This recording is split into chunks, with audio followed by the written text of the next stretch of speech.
오늘의 하나님의 말씀은 창세기 23장 전체인데 지난 주일에 우리가 다 읽었기 때문에 오늘은 18절에서 20절까지만 제가 여러분 앞에 낭독해 드리겠습니다. 창세기 23장 18절에서 20절까지 말씀 제가 여러분 앞에 낭독해 드립니다. 성문에 들어온 모든 헷 족속이 보는 데서 아브라함의 소유로 확정된지라. 그 후에 아브라함이 그 아내 사라를 가나안 땅 마므레 앞 막벨라 밭 굴에 장사하였더라. 마므레는 곧 헤브론이라. 이와 같이 그 밭과 거기에 속한 굴이 헷 족속으로부터 아브라함이 매장할 소유지로 확정되었더라. 아멘.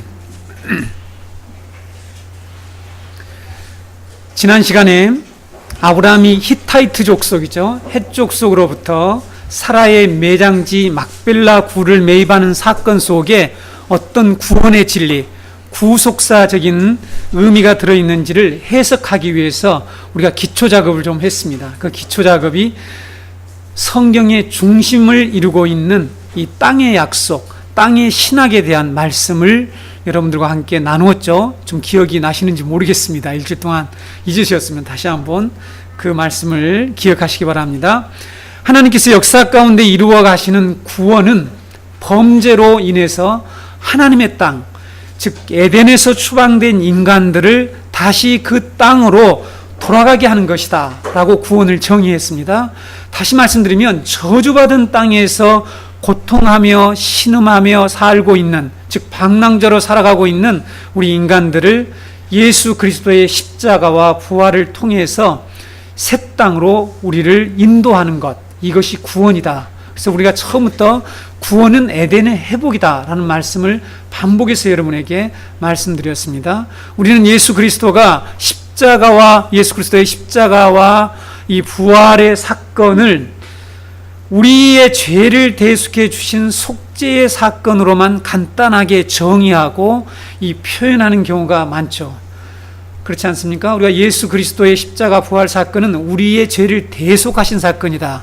우리의 죄를 대속하시고 속죄하시고 우리를 구원하신 사건이라고 우리가 간단하게 표현하지만 그리스도의 십자가와 부활의 사건은 에덴 동산에 일어난 인간의 불순종에서 비롯된 인간의 이 상황, 우리 상황은 여러분들이 지금 겪고 있죠. 이런 이 암담하고 어둡고 고통스러운 이 상황과 결과를 역전시키고 반전시키고 회복시키는 사건이라는 것을 우리가 알아야 합니다. 좀 더 폭넓게 예수 그리스도의 십자가와 부활의 사건을 이해해야 된다는 뜻입니다. 하나님께 대한 범죄로 말미암아 일어난 인간의 상황이 무엇인가라는 것을 여러분들이 이미 경험하고 있지만 땅이 하늘로부터 분리된 것입니다. 뭐라고 했습니까? 우리 인간이 지금 겪고 있는, 우리가 범죄로 말미암아 지금 당하고 있는 우리 인간의 상황이란 뭐냐? 간단히 얘기하면 하늘과 땅이 분리되어서 겪고 있는 고통이다라는 것을 말씀으로 우리가 이해할 수가 있습니다. 다르게 말하면 하나님과 인간이 단절됐다는 것이죠. 우리 지난번에 청년들하고 같이 공부를 했는데 우리가 지난 시간에 살펴본 것처럼 인간이 하나님의 땅에서 추방된 것이라는 거죠.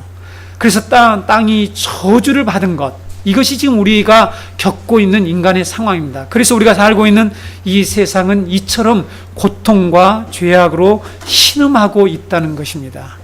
우리 인간들의 영혼 깊은 곳에는 우리가 살고 있는 이 세상이 무엇인가 잘못되어 있다라고 하는 인식이 보편적으로 자리 잡고 있죠. 모든 사람들 안에는 뭔가 이 세상이 잘못되었다라는 이런 보편적 인식이 자리 잡고 있다는 사실입니다.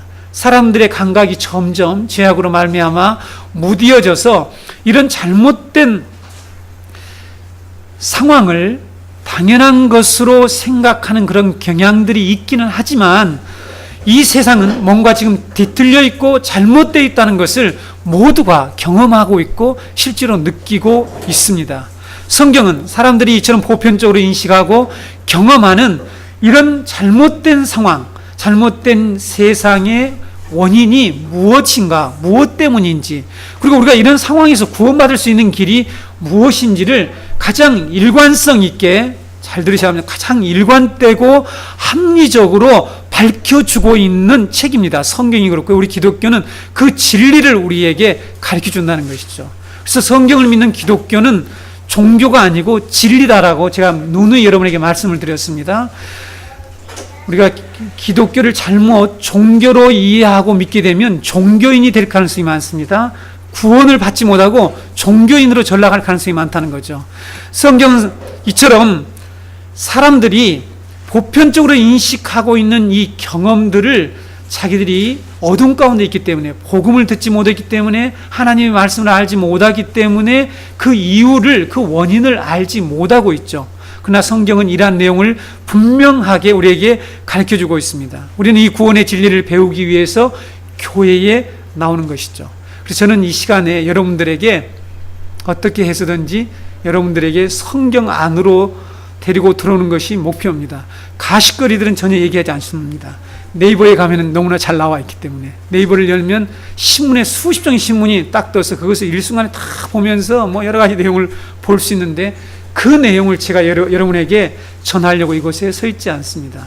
그래서 세상과 우리를 구원하는 이 진리를 듣고 우리는 세상을 올바로 바라보고 이 세상의 미래가 어떻게 될 것인 것을 성경 말씀을 통해서 분명히 깨닫고, 이 하나님의 말씀을 유일한 소망으로 삼고 붙들고 살아가는 것이 우리 기독교 신자입니다. 우린 종교인이 아닙니다.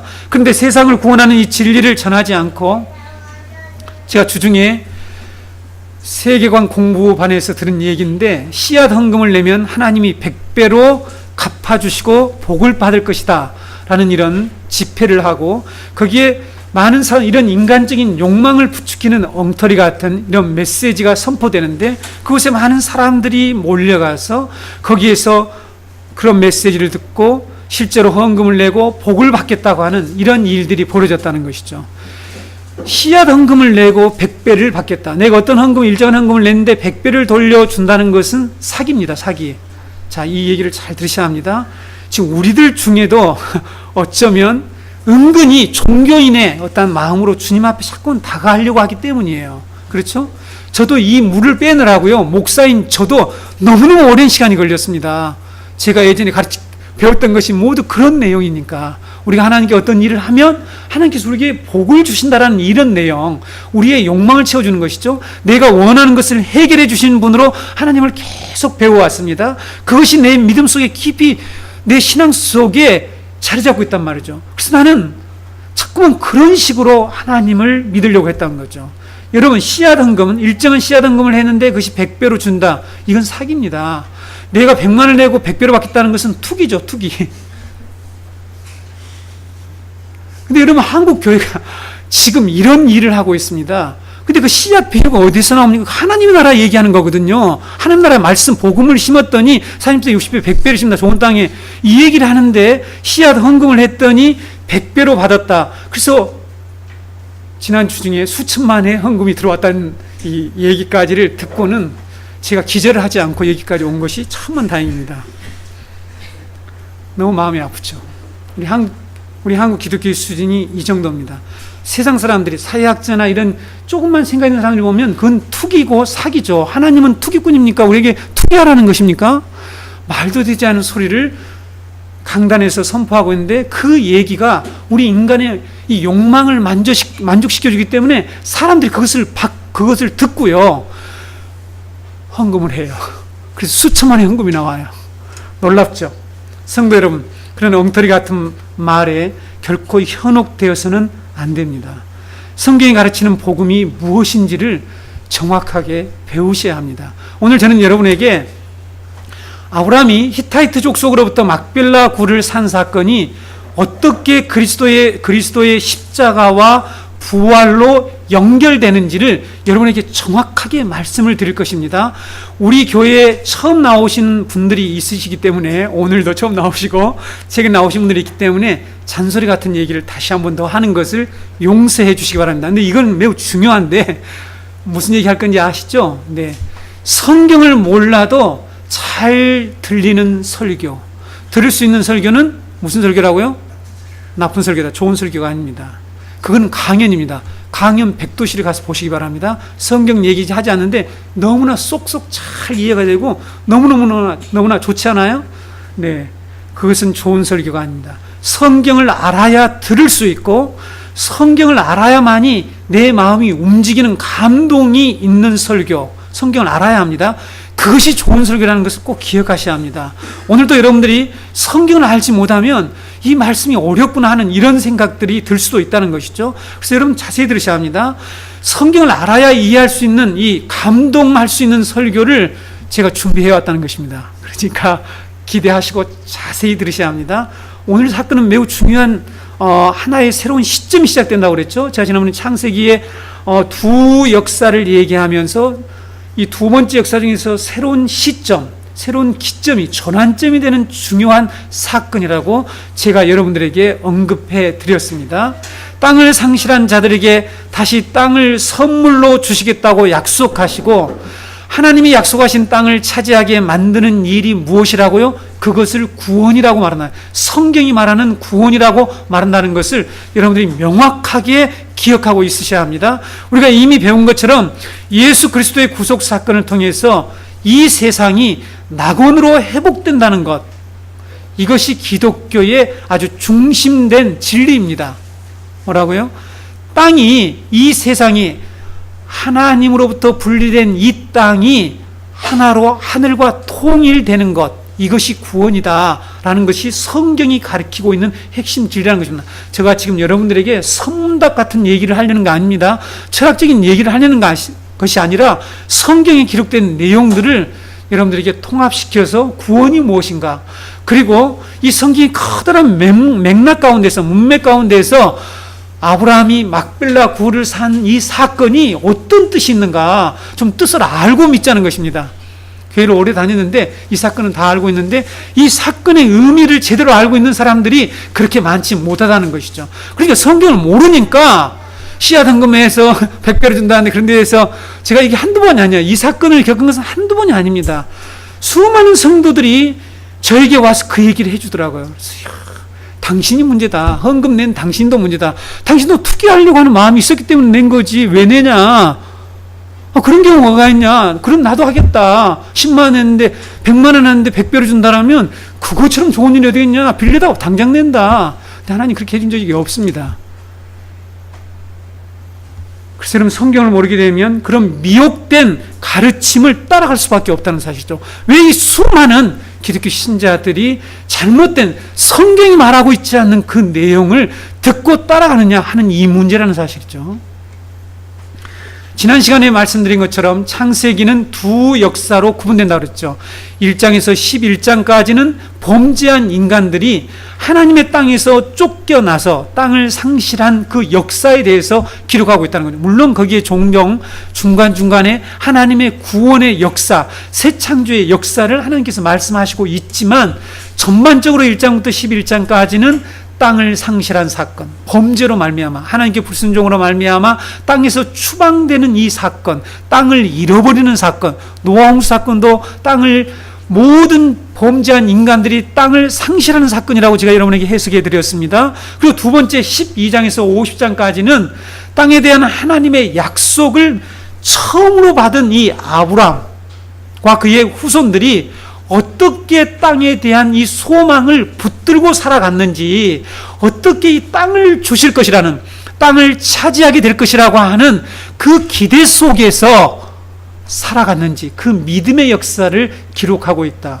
정리가 분명하죠? 선명하죠? 잘 이해하시고 이제부터 그런 이 중요한 줄거리를 알고 성경을 읽어 나가셔야 합니다. 하나님께서 땅을 소유하게 해주시겠다는 이 구원론을 처음으로 말씀해 주신 사람이 누구라고요? 아브라함이라는 거죠. 아브라함이었습니다. 하나님은 아브라함이 오늘 여기 이 사건에 오기 전까지, 즉 막벨라 굴을 값을 치루어서 사는 이 사건이 오기 전까지 몇 번에 거쳐서 이 땅을 주시겠다 약속하신 줄 아세요? 4번에 걸쳐서, 4번에. 우리 다 살펴보았습니다. 다시 한번 언급하자면 12장 7절에 여호와께서 아브라함에게 나타나 이르시되 내가 이 땅을 내 자손에게 주리라, 이렇게 약속하셨죠. 아브라함 이전에는 하나님께서 인간에게 땅을 주시겠다는 말씀을 하신 적이 있을까요? 없을까요? 없습니다. 자, 그래서 성경을 아셔야 된다는, 강 목사가 진짜를 얘기하는지 이게 틀린 말을 했는지 여러분 성경 아셔야 된다니까요. 제가 얼마나 철저히 살펴보고 왔겠습니까? 그렇죠? 자, 인간에게 땅을 주겠다라고 하는 그런 말씀을 하신 적이 없어요. 이 말씀을 가장 처음 하신 그 대상이 아브라함이라는 사실입니다. 그렇죠? 그 다음에 13장 15절에서 보이는 땅을 내가 너와 내 자손에게 주리니 영원히 이르리라. 두 번째 이렇게 말씀을 하시게 됩니다. 그리고 세 번째는 좀 더 구체적으로 어떤 말씀을 하신 줄 아세요? 이제 땅을 줄 그런 경계를 얘기를 해죠. 내가 너에게 줄 땅 평수를 얘기하는 건단 말이죠. 몇 평을 주겠다, 어디서 어디까지 주겠다 하는 구체적인 말씀을 해주셨습니다. 15장 18절에 내가 이 땅을 애굽 강에서부터 큰 강 유브라데까지 내 자손에게 주노니, 구체적으로 땅의 경계를 하나님께서 아브라함에게 말씀해 주시며 약속하고 있습니다. 그리고 네 번째로 이 약속은 영원한 언약이다. 이것이 일시적인 언약이 아니라 영원한 언약이고, 내가 주는 가나안 땅을, 이 땅을 영원한 기업으로 너희들에게 주겠다라고 하나님께서 약속해 주신 말씀이 17장 7절에서 8절에 기록되어 있습니다. 내가 내 언약을 나와 너 및 내 대대 후손 사이에 세워서 영원한 언약을 삼고 너와 내 후손의 하나님이 되리라. 내가 너와 내 후손에게 내가 거류하는 이 땅 곧 가나안 온 땅을 주어 영원한 기업이 되게 하고 나는 그들의 하나님이 되리라. 나는 그들의 하나님이 된다는 것은 하나님의 나라의 중요한 요소인 왕권을 얘기하는 거죠. 내가 그들의 왕이 되어주겠다. 그리고 그 나라의 땅은 이 땅이야. 이 땅을 내가 너희들에게 준다니까. 이렇게 얘기하는 것이죠. 이렇게 아브라함은 하나님으로부터 네 번이나 땅에 대한 약속을 받게 됩니다. 하지만 이 약속을 받은 이후에 아브라함은 52년간을 땅 없는 방랑자로 살아가게 되죠. 그렇죠? 오늘 본문 1절에 52년간 땅 없이 살았다는 내용이 나오지 않습니까? 무슨 내용입니까? 사라가 죽었을 때 사라의 나이가 몇 세라고요? 127세요.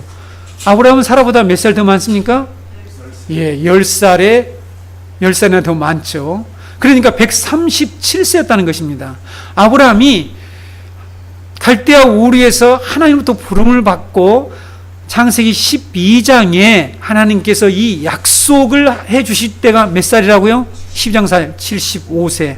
그러니까 그럼 몇 년이죠? 52년. 52년 동안이나 땅이 없는 자로 살고 있었습니다. 그러다가 사라가 죽자 아브라함이 적극적으로 땅을 매입해서 소유하려고 하는 사건이 오늘 사건이죠. 그렇죠? 여러분, 이 사건을 가만히 묵상하면 단지 사라의 매장지로만 쓰기 위해서 이 땅을 구입하는 것이었다라면, 자, 사라의 매장지로만 쓰기 위한 목적이었다면, 이 땅을 지금 구입하는 목적이 아내가 죽기 전에 얼마든지 미리 준비해 놓을 수 있잖아요. 그렇잖아요. 우리 부모님들 중에 미리 자기가 돌아가시면 이렇게 묻힐근 땅을 준비하는 사람들 있잖아요. 장지 준비하는 분들이 있죠? 네, 있습니다. 미리 해놓으면 됐잖아요. 사라가 죽을 것 같은 조짐이 보이면 미리 또 사놓을 수 있잖아요. 우리도 다 그렇지 않아요. 그래서 미리 땅을 준비하고 공동묘지 준비하는, 얼마든지 미리 매장지를 구입해 놓을 수 있어요. 지난주에 말씀드린 것처럼 그만한 땅을 살 만한 능력이 있었을지도 모른다는 거죠. 그런데 왜 하필 사라가 죽자 이렇게 땅을 적극적으로 매입하냐는 것입니다. 그리고 또한 해족속과 에브론이, 이 땅 주인인 에브론이 사라의 매장지를 무상으로 주겠다라고 하긴 하는데도 불구하고 거절하면서 400세겔이라는 값을 치르고 땅을 매입한다는 사실입니다. 그리고 아브라함은 자신이 매입할 땅의 위치를 정해서 그 땅을 자신에게 팔라고, 내가 그 땅을 소유주로 삼겠다라고 헷족속들에게 요청하는 것을 볼 수가 있죠. 이런 8절 9절 한번 보실까요? 23장 그들에게 말하여 이르되 나로 나의 죽은 자를 내 앞에서 내어다가 장사하게 하는 일이 당신들의 뜻일진대 내 말을 듣고 나를 위하여 소알의 아들 에브론에게 구하여 그가 그의 반머리에 있는 그의 막벨라 굴을 내게 주도록 하되 충분한 대가를 받고 그 굴을 내게 주어 당신들 중에서 매장할 소유지가 되게 하기를 원하노라. 그러니까 땅을 자기가 아예 정했어요. 에브론의 밭에 있는 반머리에 있는 그 막벨라 굴을 내게 주도록 내가 살 수 있도록 해달라, 이렇게 요청을 하고 있죠. 우리가 이 사건에서 여러분 주목해야 할 것이 있습니다. 이 사건을 여러분 자세히 보셔야 할 중요한 내용이 있는데, 아브라함이 그동안 하나님이 약속하신 가나안 땅에서 땅 없는 자로 살다가, 땅 없는 자는 뭐죠? 이 타락한 자입니다. 그렇죠? 하나님께로부터 추방된 자, 죄인들, 우리 모두가 그런 삶을 살고 있다고 말씀드렸죠. 이 땅에 아무리 수십만 평의 땅을 가지고 있어도 그는 하나님의 거룩한 땅과 분리되어 있기 때문에 그는 그 만 땅을 가지고도 불안정하고, 또한 그는 만족이 없고 그는 늘 고통스러워하고 한다라고 말씀드렸죠. 이렇게 부자고 뭐고 다 땅이 없는 자다라는 것을 기독교인이 알아야 되는데, 그걸 모르고 이 땅에서 어떻게 자기 욕망을 채우려고 씨앗언금해갖고 백배 받겠다고 가 머리 내밀고 그런 일을 하지 말라는 것입니다. 복음은 그게 아니라는 거예요. 이 땅, 하나님이, 하나님과 하늘과 땅이 분리된, 이 하늘과 분리된 이 땅은 우리가 살 땅이 아니에요. 하나님이 우리에게 예비하시고 약속하신 그 땅이 있다는 거죠. 그 땅은 하늘과 통일되는 땅, 그 땅을 우리에게 주시겠다고 말씀하는, 그 의미를 모르면 이걸 놓지 않는다는 거죠. 이 땅을 붙들고 살려고 한다는 것이죠. 그래서 이렇게 땅 없는 자로 아브라함이 살다가 가나안 땅에서 작지만은 이 조그마한 면적의 땅을 구입하는데, 값을 주고 사는데, 그곳이 다름 아닌 뭐라고요? 무덤을 샀다는 사실이에요. 무덤을. 여러분 생각해 보셨습니까? 아니, 땅을 사는데, 처음 사는 땅이, 그동안 땅 없이 지내다가 처음 땅을 샀는데 그 땅이 뭐냐면 무덤을 샀다는 거죠. 여기에 여러분 주목하셔야 합니다.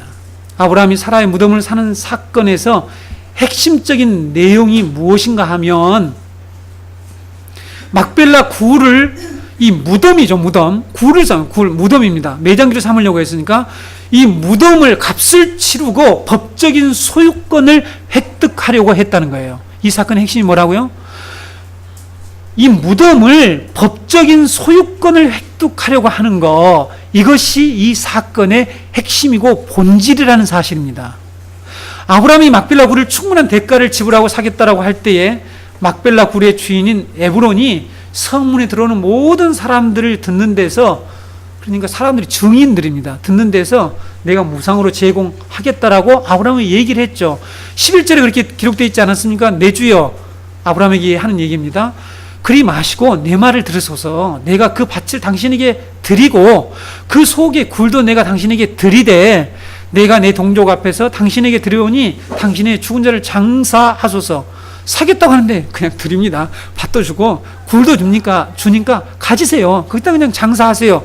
이렇게 얘기를 했는데 또 불구하고 아브라함은 그 밭값을 충분하게 주겠으니 자신에게 팔라라고 얘기를 합니다. 왜 그래요? 법적인 소유권을 가지려고. 그래서 이렇게 하자 이제 이 주인이 어쩔 수 없이 값을 매기죠. 근데 얼마? 은 400세겔을 요구합니다. 여러분, 이 은 400세겔이 어느 정도인지 혹시 아십니까? 당시 아브라함이 부자였다고 하지만 400세겔은 상당히 큰 금액이었습니다. 당시 시세로 볼 때 이 400세겔이 얼마나 큰 돈이었는가 하면은 은으로 치면 4.6kg예요. 11.5g 곱하기 400이 4.6kg예요. 이해가 되세요? 해당하는 이 매우 큰 금액이었습니다. 이렇게 하면 4.6kg, 헤이, 그까진 거, 이렇게 생각을 할 수가 있죠. 제가 다시 이 월톤이라고 하는 학자가 연구해놓은 내용을 여러분에게 말씀드릴게요. 당시 한 해 동안 노동자가 일해서 버는 돈이 한 해 동안 1년 동안 일해서 버는 돈이 10세겔이었어요. 10세겔. 그러면 400세겔이면 죽을 때까지 벌어서 안 된다, 그런 얘기죠. 아니, 1년 동안에 10세겔이라니까요. 그러니까 얼마나 오랫동안 이 돈을 벌어야만이 되는 그런 금액이었습니다. 그 금액을 아브라함은 흥정을 하거나 이게 너무 비싼 센데요, 괜히 내가 준다고 그랬네, 이렇게 얘기하지 않고, 값을 깎거나 하지 않고 에브론이 제시한 은 400세겔을 주고 에브론의 밭과 그 밭에 속한 막벨라 굴을 매입합니다. 아브라함에게는 값이 문제가 아니었죠. 왜? 어떻게 해서든지 그 밭에, 즉 그 무덤의 법적인 소유권을 갖는 것이 아브라함의 목표였기 때문에 아브라함은 그 많은 값이 문제가 되지 않았습니다. 제가 오늘 여기서는 생략하지만 말씀이 많이 뒤에 지금 준비되어 있기 때문에 여러분, 이 사건에서 마태복음 13장에 예수님의 천국 비유를 여러분들이 생각하시면 됩니다. 어떤 사람이 밭에 감추인 보화를 발견했는데 그 보화를 발견하고 어떻게 자기의 전 소유를 팔아서 그 밭을 샀다라고 그랬습니다. 지금 이 아브라함이 그러한 심정으로 이 밭을 샀다라고 여러분 생각하시면 됩니다. 그러면 아브라함은 무상으로 쓰려고 하는데도 왜 이렇게 많은 돈을 지불하고 막벨라 굴을 샀을까? 막벨라 굴을 매입한 이유가 뭘까라는 거죠. 표면적인 이유는 방금 말씀드린 대로 법적인 소유권을 갖고 합법적인 소유자가 되려는 것이 목적이었겠죠. 그래서 아브라함은 오늘 우리가 읽은 18절 말씀처럼 이제 성문에 이 거래를 성사해가지고 성문에 들어오는 이 해쪽 속에 사는 성에 사람들이 많이 들어오고 나가고 하는데 성문에 들어오는 모든 해쪽 속 사람들을 증인으로 세워서 자신이 그 막벨라 굴의 합법적인 소유자가 되었음을 확정했다라고 기록하고 있습니다. 그런데 여러분, 아브라함이 막벨라 굴의 합법적인 소유자가 되려고 했던 더 중요한 이유가 있다는 사실이죠. 이것이 하나님의 나라의 신학의 관점에서 예수 그리스도의 십자가의 복음의 관점에서 이제부터 우리가 해석해 보려고 합니다. 아브라함의 그러한 행동은 하나님의 약속에 참여하기 위한 믿음의 결단이죠. 첫 번째는 그거란 말이죠. 아브라함이 이렇게 한 행동의 중요한 이유는 뭐냐면 하나님의 약속에 참여하기 위한 믿음의 결단입니다. 내가 너와 내 후손에게 내가 거류하고 있는 이 땅을 영원한 기업으로 주겠다라는 이 약속을 믿고 이 약속을 받아서 그 약속에 참여하기 위해서 결단하는 그런 행동이 이 막벨라 굴을 매입하는 사건이라는 것입니다. 다시 말씀드리면 하나님의 나라 약속이 반드시, 하나님 나라가 뭐라고 그랬습니까?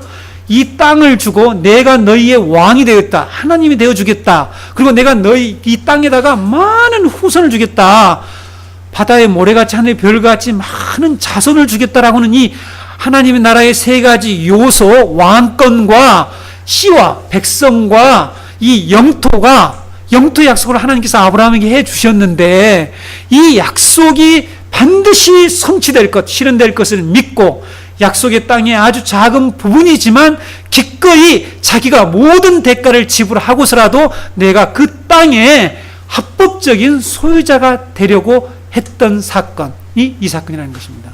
아브라함은 하나님의 말씀에 순종적인 태도를 가지고 막벨라 굴을 매입했는데 아브라함이 매입한 이 막벨라 굴은 약속의 땅의 첫 열매라고 하는 사실입니다. 오늘 제목이 뭡니까? 땅의 첫 열매를 드린 아브라함입니다.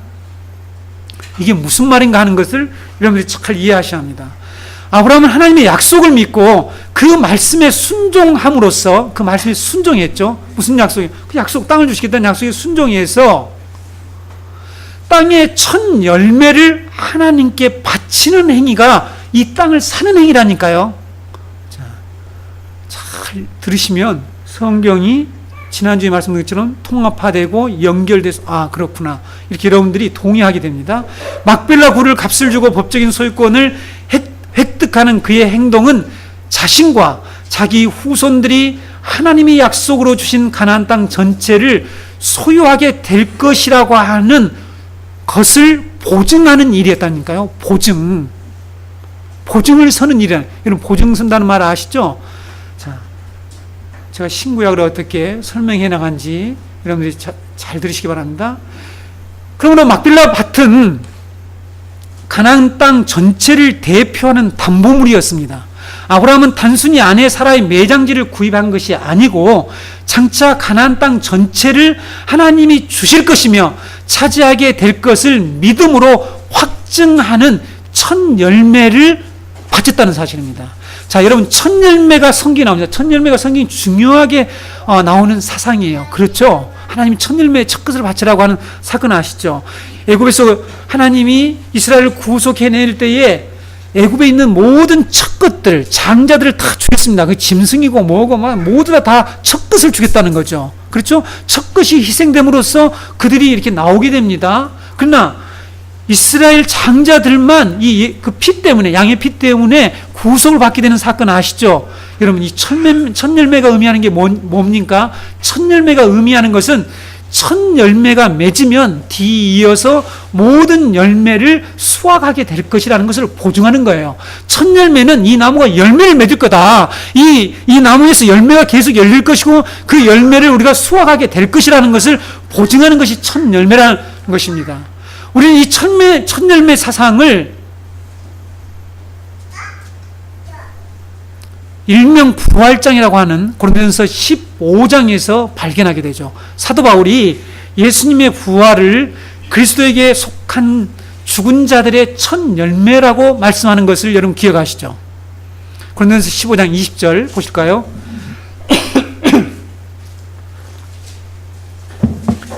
고린도전서 15장 20절. 그러나 이제 그리스도께서 죽은 자 가운데서 다시 살아나사 잠자는 자들의 첫 열매가 되셨도다. 여기 첫 열매가 되셨다는 내용이 나오죠. 예수님이 죽은 자 가운데서 부활하신 이 사건, 무덤에서 3일 만에 나온 이 사건, 부활하신 사건은 예수님을 믿는 사람들, 예수님께 속하여서 죽은 자들이 장차 예수님과 동일하게 이 부활하게 될 것이다. 예수님의 부활에 참여하게 될 것이라고 하는 것을 담보하는 사건이다. 보증하는 사건이다라는 것을 예수님을 죽은 자 가운데서 다시 살아나사 잠자는 자들의 첫 열매가 되셨더라는 말씀으로 여기서 표현하고 있는 것입니다. 그러므로 여러분, 아브라함도 하나님의 약속을 믿고 하나님의 말씀에 순종해서 매우 이 작은 땅을 확보했지만 값비싸게 아주 비싼 대가를 치르고 확보했지만 그것은 곧 하나님의 약속이 완전하게 성취될 것이라는 것을 담보하는 사건이었다라는 것을 여러분 이해하셔야 됩니다. 하나님은 우리에게 땅을 차지하게 될 것이다. 다시 말씀드려서 하나님의 나라를 유업으로 받게 될 것이라고 보증해 주신 사건이 무엇입니까? 여러분, 자, 교회 다니면 이 사실을 분명히 알고 있어야 합니다. 하나님이 우리에게 하나님의 나라, 아브라함에게 약속했던 하나님의 이 영원한 기업, 이 하나님의 나라를 우리에게 주시겠다. 너희로 하나님 나라에 들어가게 해주시겠다. 이것을 보증해 주신 사건이 뭐예요? 그게 뭡니까? 성령을 우리에게 주신 사건이에요. 고린도후서 10장 20절로 22절 보시겠습니다. 자, 여러분, 이 사건이 어떻게 연관된지를 잘 이해하면서 따라오시기 바랍니다. 고린도후서 1장 20절로 22절. 하나님의 약속은 얼마든지 그리스도 안에서 이해가 되니 그런즉 그로 말미암아 우리가 아멘하여 하나님께 영광을 돌리게 되느니라. 우리를 너희와 함께 그리스도 안에서 굳건하게 하시고 우리에게 기름을 부으신 이는 하나님이시니 그가 또한 우리에게 인치시고 보증으로 우리 마음에 성령을 주셨느니라. 자, 여러분 여기에 보세요. 우리에게 인을 치시고 보증으로 우리 마음에 성령을 주셨대요. 무엇 때문에요? 하나님의 약속을 받을 것이라고 하는 그 보증을 주시려고 우리에게 성령을 주셨대요. 성령으로 기름을 부어주시고 인치셨대요. 그런데 후서 5장 5절에도 보게 되면 곧 이것을 우리에게 이루게 하시고 보증으로 성령을 우리에게 주신 이는 하나님이시니라. 자, 성령을 받은 것은 보증이라고 하는 이런 의미라는 것을 여러분들이 이 성경 구절을 통해서 우리가 알 수가 있는데, 여기서 이 보증이라고 하는 헬라어 알라보나라고 하는 이 단어인데, 알라보나라고 하는 보증이라는 단어의 뜻이 뭔지 혹시 들어보셨습니까? 첫 활부금, 첫 불입금이라고 하는 단어예요. 들어보신 적 있어요? 구매자가 매매자에게 모든 금액을 지불하겠다라고 하는 뜻으로 첫 번째로 낸 그 금액, 약조금, 이것을 알라보나 보증이라고 합니다. 그러니까 여러분, 다시 말씀드리면 성령이 우리에게 인쳤다, 성령을 받았다는 것은 우리가 하나님이 우리에게 무엇을 주실 것을 약조했다, 보증했다는 뜻이란 말이에요. 이해가 되십니까? 네. 바울 사도는 하나님이 구원받은 자기 백성들에게 하늘과 땅이 하나로 통일되는 영광스러운 하나님의 나라를 기업으로 주실 것을 약속했는데, 그리고 그 약속한 것을 보증하셨는데, 알라보나 하셨는데, 알라보나가 뭐라고요? 바로 이 성령을 우리가 받은 것이라고 말합니다. 보증이라는 단어는 신약 성경에 단 3번 나옵니다. 3번밖에 나오지 않아요, 여러분. 방금 고린도전서에 2번 하고 에베소서 1장 10절과 10절에서 14절에 나옵니다. 제가 읽어드릴게요. 자, 여기에서 앞에서 제가 설명했던 내용들이 지금 서서히 신약 성경을 통해서 설명되어지고 있습니다. 하늘에 있는 것이나 땅에 있는 것이 다 그리스도 안에서 통일되게 하려 하심이라. 자, 하늘과 땅이 통일된대요. 예수님 안에서. 지금 우리가 분리된 것 때문에 기근이 있고 기아가 있고 이 세상에 가뭄이 들고 수많은 사람들이 이렇게 배부른, 이 한국 땅에서 이렇게 배부르게 살았는데 지금도 7억이라고 하는 인구가 굶주리고 있다는 사실 아십니까, 여러분? 이렇게 수많은 사람들이 굶주리고 있는 이유, 하늘과 땅이 분리되어 있기 때문이란 말이에요. 근데 그리스도가 오셔서 이걸 통일시키겠대요. 11절, 모든 일을 그의 뜻대로 결정대로, 그의 뜻의 결정대로 일하시는 이의 계획을 따라 우리가 예정을 입어 그 안에서 기업이 되었으니, 이는 우리가 그리스도 안에서 전부터 바라던 그의 영광의 찬송이 되게 하려 하심이라. 그 안에서 너희도 진리의 말씀, 곧 너희의 구원의 복음을 듣고 그 안에서 또한 믿어 약속의 성령으로 인치심을 받았으니, 이는 우리 기업의 보증이 되사 그 얻으신 것을 속량하시고 그의 영광을 찬송하게 하려 하심이라. 자, 여러분, 씨앗 헌금 그런 메시지 말고 진리의 말씀, 곧 너희의 구원의 복음을 듣고 믿으면 약속의 성령을 우리가 인치심을 받는데, 그것이 곧 우리의 기업, 하나님의 나라의 이 보증이 된다라고 성경이 여기서 얘기하고 있지 않습니까? 그렇죠? 우리 신자들이 성령을 받는다 하면 무슨 생각을 가장 많이 하죠? 성령 받다 하면 뭐예요? 능력을 행한대요. 맞습니다. 이 성령을 받으면 좀 하나님을 잘 믿는 능력이 생겨야 되는데, 그런 잘 믿는 능력을 생각한 것 같지 않아요. 하나님 우리에게 주실 이 영광스러운 기업에 대해서 정확하게 이해하고, 내가 이제 첫 할부금, 첫 지불금을 내가 받았다, 지불 받았다. 그러니까 그 뒤에 전체를 내가 받을 거다. 여러분, 그렇죠? 요즘은 뭐 이 보험금 낼 때 뭐 6개월 이상 내야만이 보증해준다 뭐 이런 게 있잖아요. 그런데 하나님은 한 달만 내도 해주시겠대요.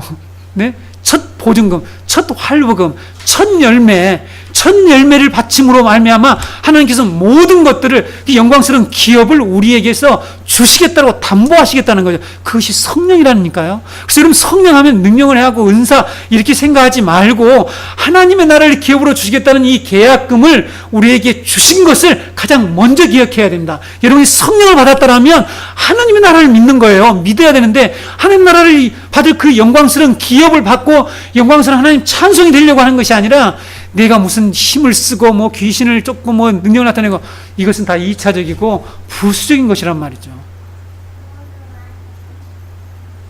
그러므로 성령을 받은 자는, 성령으로 인침받은 자는 하나님의 땅에서 추방된 자가 다시 하나님의 땅을 소유하게 될 것이라는 그런 믿음으로 충만한 자가 되어야 합니다. 하늘과 땅이 분리됨으로 벌어지는 이 세상의 상황이 완전히 역전되어서 새 하늘과 새 땅, 다시 말하면 하늘과 땅이 하나로 될 것을, 하나 될 것을 믿어야 된다는 것이죠. 이 믿음을 가진 사람이 성령 받은 자예요. 방방 뜨고 방언하고 그게 아니라, 방언하는데 이런 믿음이 없는 사람이 얼마나 많은 줄 아세요? 제가 그랬으니까요. 제가 순복음에서 얼마나 방언 기도를 열심히 하신 줄 아십니까? 그것도 각국 방언, 일본식 방언, 영어식 방언, 중국식 방언 들어보신 적도 있어요? 들어보신 적이 없잖아요. 이 냉랭한 장로 교인들 여러분. 들어본 적이 없는 사람이 많죠. 저는 어렸을 때부터 그런 배경 속에서 은사 체험을 쭉 했는데, 믿음이 없는 거예요. 이 진리의 말씀, 구원의 복음이 뭔지를 배우지는 못한 거예요.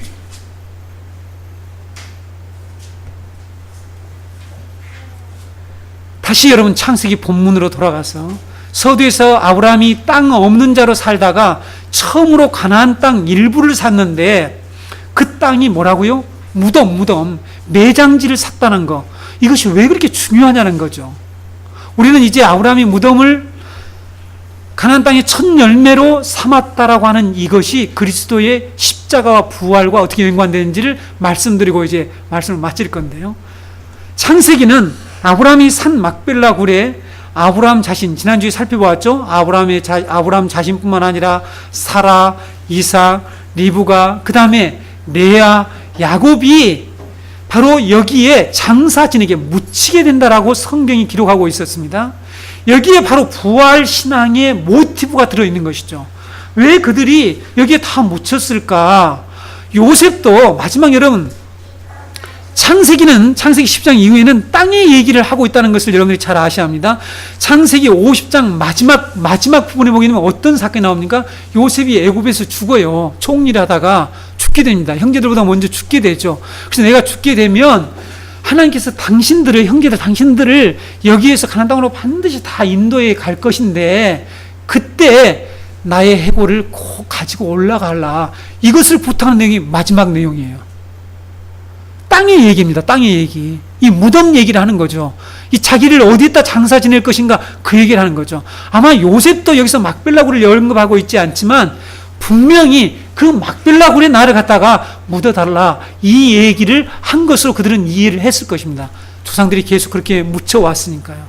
아브라함이 하나님의 약속에 순종해서 가나안 땅을 매입했는데 무덤을 매입한 것은 바로 예수 그리스도가 오셔서 하실 이 십자가와 부활의 이 구원을 바라보는 사건이었습니다. 어디가 그런 내용이 기록되어 있느냐? 여러분 그렇게 생각이 되시죠? 네. 왜 이 사건이 예수 그리스도의 십자가와 부활의 사건으로 연결되는지를 말씀드릴게요. 다시 한번 되새겨 볼까요? 땅의 신학에서 구원이 뭐라고 그랬습니까? 이 땅 없음, landlessness라고 그랬죠. 땅 없음 상태에서 땅 있음, landlessness, 땅 있음의 상태로 돌아가는 거. 땅이 없는 자가, 땅에서 추방된 자가 땅을 다시 소유하는 거, 차지하는 것이라고 그랬죠. 그런데 여러분, 성경과 예수님은 땅을 소유하고 차지하게 될 자를 누구라고 얘기하고 있습니까? 성경은 땅을 누가 차지한다고 그랬죠? 지난주에 살펴봤잖아요. 온유한 자가 땅을 차지한다라고 그랬는데 그 앞에 또 있잖아요. 여호와를 소망하고 온유한 자. 자, 지난 주일에 읽었던 시편 37편 9절에서 11절입니다. 진실로 악을 행하는 자들은 끊어질 것이나 악인들은 여호와의 거룩한 땅에서 하나님의 낙원에서 하나님의 동산에서 끊어집니다. 그러나 여호와를 소망하는 자들은 땅을 차지하리로다. 여호와를 소망하는 자는 땅을 차지하리로다. 잠시 후에는 악인이 없어지리니, 여러분 이것이 우리의 복음입니다. 잠시 후에는 악인들이 없어지리니 내가 그곳을 자세히 살필지라도 없으리라. 여러분 죄인들이 그냥 수두룩하잖아요. 그냥 아침에 눈만 열면 뭐 컴퓨터에서, 라디오에서, 뭐 TV에서 이 악인들이 한 행동들이 계속해서 나타나냐. 이 악인들을 살필지라도 없게 되는 날이 온대요. 그런 땅을 우리에게 주시겠대요. 근데 그 땅을 누가 차지한다고 얘기합니까? 11절에서 그러나 온유한 자들은 땅을 차지하며 풍성한 화평으로 즐거워하려다. 이것이 하나님의 나라를 약속하는 내용이에요. 그런데 여러분, 이 말씀이 어디에 나온다고요? 신약에서 예수님이 산상에서 제자들을 앉혀놓고 8가지 복에 대해서 말씀을 하고 있죠. 천국을 소유하고 땅을 차지하는 자가 누구라고 말씀하고 있습니까?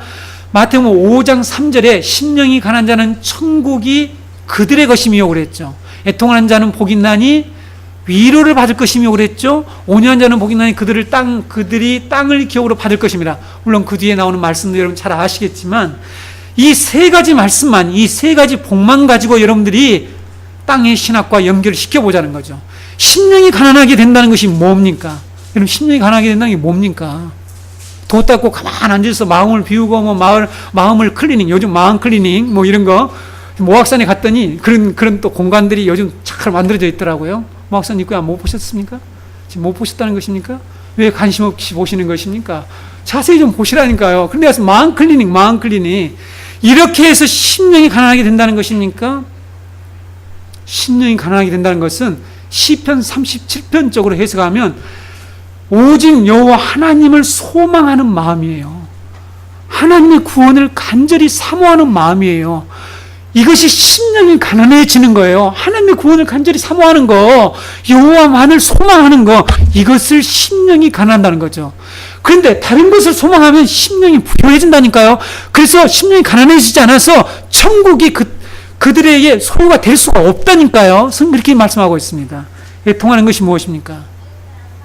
지금 이 저주받은 땅, 하나님으로부터 분리된 이 땅을 보면서 애통을 하는 거예요.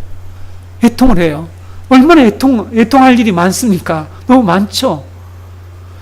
이 저주받은 땅을 보면서 애통을 하고 하나님 속히 이 저주받은 땅을 회복시켜 주소서 하는 그런 애통을 하는 자에게는 하늘나라의 위로가 주어진대요. 그렇죠? 그러면 오늘의 주제 중요한 이 내용이죠. 온유한 자는 어떤 자일까요? 온유한 자는 복이 있나니 그들이 땅을 기업으로 받을 것이요. 땅을 차지한다고 시편에서 말씀하고 있죠. 온유한 자가 뭡니까? 교회 다니면서 그것도 몰라 하는 책이 나와 있다니까요. 교회 다니면서 그런 것도 몰라. 제목도 어느 교수님 있었는데 그런 식으로 교회 다니면서 그것도 모르면 안 되죠. 온유한 자가 뭡니까 도대체? 온유한 자가 온순하고 저처럼 이렇게 겉이 이렇게 인자하게 생겼고 이런 걸 제가 농담을 하는 것입니다. 이런 것을 얘기하는 것입니까? 다른 사람을 잘 배려하고 따뜻하게 대해주는 그런 성품을 소유한 자, 이것을 온유하다고 성경이 얘기하는 것일까요? 사람의 됨됨이를 말하는 것이 아니라는 것이죠. 히브리어로 아난이라고 하는 단어를 써요. 아난, 헬라어로는 프라에이스. 하나씩 외워두세요. 아난, 프라에이스라고 하는 이 단어, 온유라고 하는 단어는 하나님께 대해서 순종적인 태도, 하나님의 말씀을 수용하는 마음과 자세를 가리키는 단어예요. 이해가 되십니까? 남에게 불교 TV에 어느 여자 스님이 나오셔서 행복론에 대해서 얘기하는데 얼굴이 진짜 인자하게 생겼더라고요. 제가 보니까 여자 스님이 나왔는데 너무 밝고, 그래서 서울에 있는 그 유명한 사찰에서 많은 신도들 앉혀놓고 행복이 무엇인지를 제가 여러분에게 얘기하겠습니다 하고 얘기를 하는데 그 얼굴이 그렇게 인자하고 온화하고 아름다울 수가 없더라고요. 그게 온유한 것입니까? 성경 그 사람이 땅을 차지할 수 있다고 말하는 것입니까? 그 사람이 하나님 나라에 들어간다고 얘기하는 것입니까? 그렇지 않죠. 온유하다는 것은 하나님의 말씀을 받아들이는 태도와 관련되어 있어요. 하나님의 말씀을 어떻게 수용하고 하나님의 약속을 어떻게 대하느냐 하는 그 태도를 가리켜서 온유하다 이렇게 성경이 말씀한다는 것을 반드시 기억하고 있으셔야 합니다. 왜? 천국을 차지하려면, 천국을 소유하려면, 땅을 차지하려면 말입니다. 여러분 예를 들면 성경에도 나타나 있죠. 민수기에 보게 되면, 민수기 12장 3절에 보게 되면 누구를 가리켜서 온유함이 지면의 모든 사람보다 승하더라, 더하더라 이런 얘기. 누구를 가리켜서 이 사람 모세는 온유함이 지면의 모든 사람보다 더하라. 모세가 온유합니까? 모세가 성질 부르다가 애굽에서 쫓겨난 사람이에요. 네? 그렇지 않습니까? 모세가 그 뒤에도요 계속 성질나고 무리반 반석에서 물 달라고 하니까 지팡이를 대면 하나님이 말로 해라, 말로, 좋게 말로 해라 그랬는데 막대기로 쳤잖아요. 그래서 너 가나안 땅에 못 들어가 이렇게 하나님이 잘랐습니다. 못 들어갔어요. 여러분 신명기 3장에서 하나님 한 번만 고려해 보시면 안 될까요? 아름다운 땅을 보여줬단 말이죠. 느보산에서 보여주면서 너는 못 들어가. 왜? 너가 무리바 사건에서 나의 거룩함을 훼손했기 때문이야. 다시 말씀드리면 온유하지 않았기 때문이라는 사실입니다. 이렇게 이전에는 온유함이 지면에서 모든 사람보다 더했다고 했는데 모세가 실제는 그렇지 못했어요. 나중에는. 그래서 가나안 땅에 들어가지 못해요. 약속의 땅을 들어가지 못합니다. 잘 아시지 않습니까? 그래서 모세가 이 세상에서 누구보다 성품이 좋은 사람이다, 그 얘기하는 게 아니라는 것이죠. 성경은 다른 사람을 잘 대해주고 온순해서 성품이 좋은 사람을 하나님의 나라를 유혹으로 받는다라고 가르치고 있지 않습니다.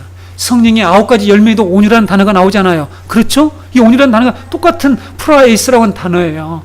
이 온유라는 뜻을 우리는 분명히 알아야 합니다. 하나님의 말씀을 잘 받아들여서 그 말씀에 순종하는 자를 가르쳐서 그 말씀을 실행하는 자를 가르쳐서 하나님의 계획을 실천하는 자를 가르쳐서 하나님의 그 약속이 반드시 성취될 것을 믿는 자를 가르쳐서 온유한 자라고 얘기한다는 사실입니다. 땅을 상실한 자들이 땅을 소유하게 되는 것이 구원이라고 얘기했죠. 우리가 누구를 통해서 구원을 받습니까? 우리가 누구를 통해서 그 약속의 땅에 들어가게 됩니까? 예수 그리스도를 통해서입니다. 예수 그리스도를 통해서. 우리가 온유해서 우리는 온유하지 못해요. 잘난 척하지 맙시다. 우리는 온유한 자가 못 된다라니까요. 예수 그리스도. 그래서 여러분, 팔복에서 온유한 자는 복이 있나니 땅을 기업으로 받을 것이미요 라는 복이 있어라, 뭐 복을 받는다는 이 말은 복이 있어라 하는 이런 표현인데요. 원문에는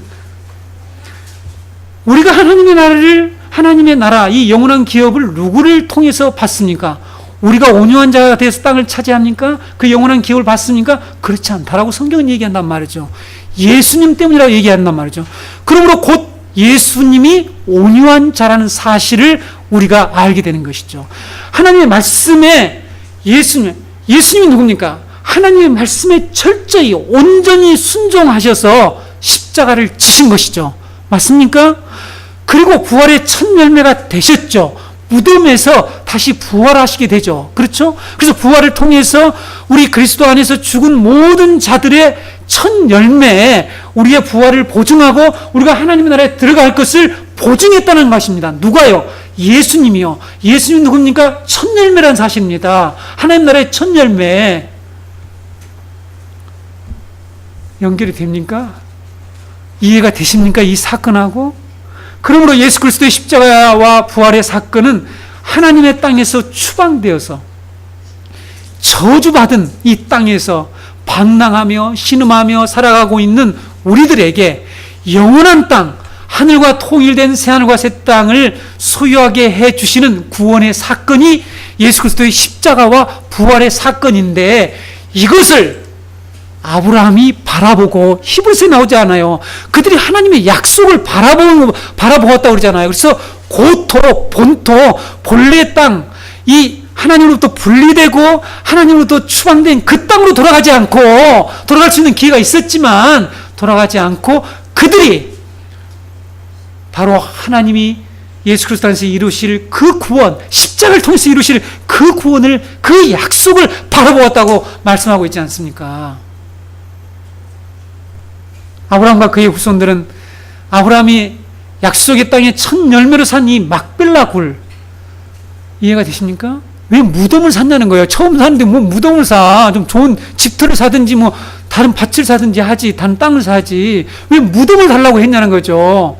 그것이 바로 예수 그리스도의 십자가와 부활의 그 구원의 역사를 바라보는 그 약속을 바라보는 믿음이었다는 사실을 제가 여러분에게 지금 밝히고 있는 것입니다. 이렇게 목청껏. 그들이 그 굴에 그렇게 묻히려고 했던 건 어떤 믿음이 있었기 때문이 아니겠어요? 왜 그렇게 묻어달라고 신신당부하면서 유언까지 하면서 죽습니까?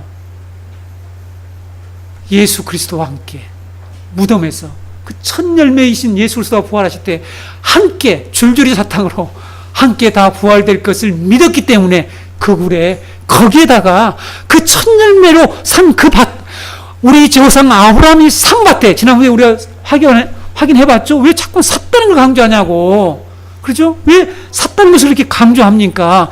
첫 열매로 확보한 그 보증이 되는 그 땅에다가 묻어달라, 이렇게 말했던 것입니다.